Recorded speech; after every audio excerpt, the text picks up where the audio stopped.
A very good morning to all of you. So today I have come with a very interesting concept, two concepts of EVS. The first concept is animal and their food, and as you can see, and the second concept is animal and their homes. So I have two cardboards, like as you can see.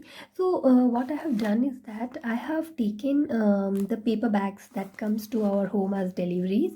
So I've taken that, very simple. And why I have done that is that because when we have this one, we can keep it somewhere, we can hang it, so that whenever the child get bored, or sometimes whenever we are not able to attend to them, we can give them. And this I have made these cut pieces of the if it is animal and the foods, for the foods I have made these cut pieces and pasted them to make it very strong.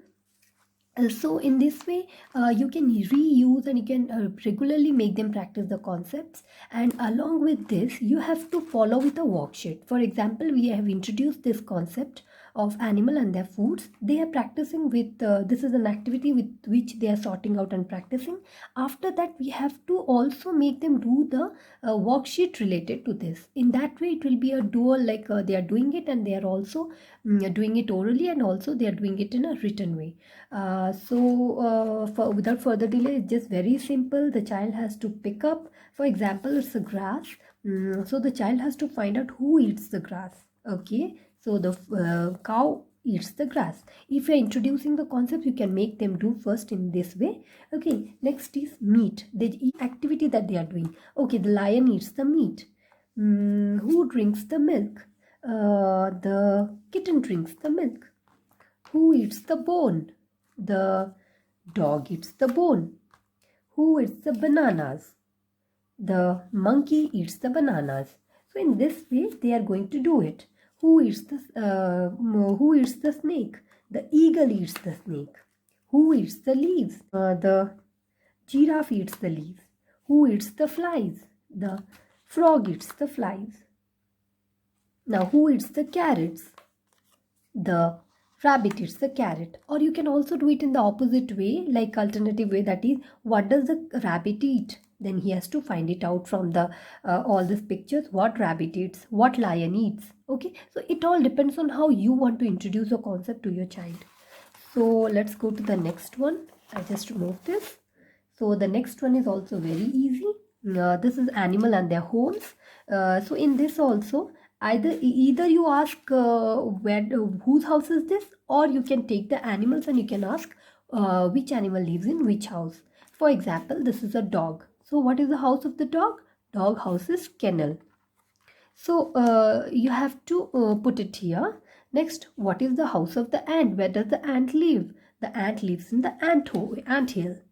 Where does the fish live? The fish generally lives in the pond or water. Where does the bee live? The bee lives in the beehive. Where does the bird live? The bird lives in the nest. Where does the horse live? The horse lives in the stable. Where does the bat live? The bat lives in the cave.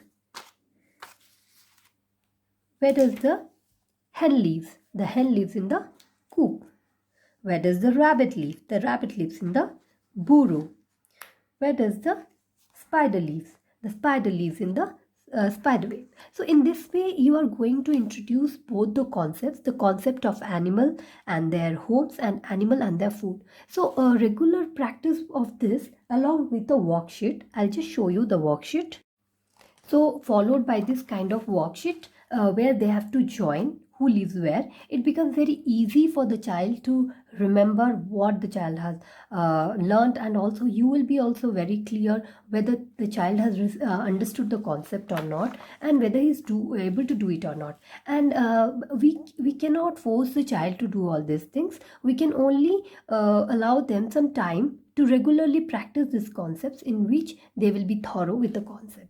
So these are very simple concepts of EVS, but if they are done in this way, I feel the child learns and remembers it very easily. So in my next videos, I will be coming up with few more concepts of EVS, which will be quite easy done in this way. And please try to not exactly do this kind of, but if you keep it handy, like if you make it with the help of this kind of papers, which you will be having some hangings, or you can just put a hanging, so you can put it somewhere. And I feel that whenever the child see, and instead of giving them other things to engage, these are very nice things, they will do it automatically once they learn. So thank you for today. Have a good day. Bye.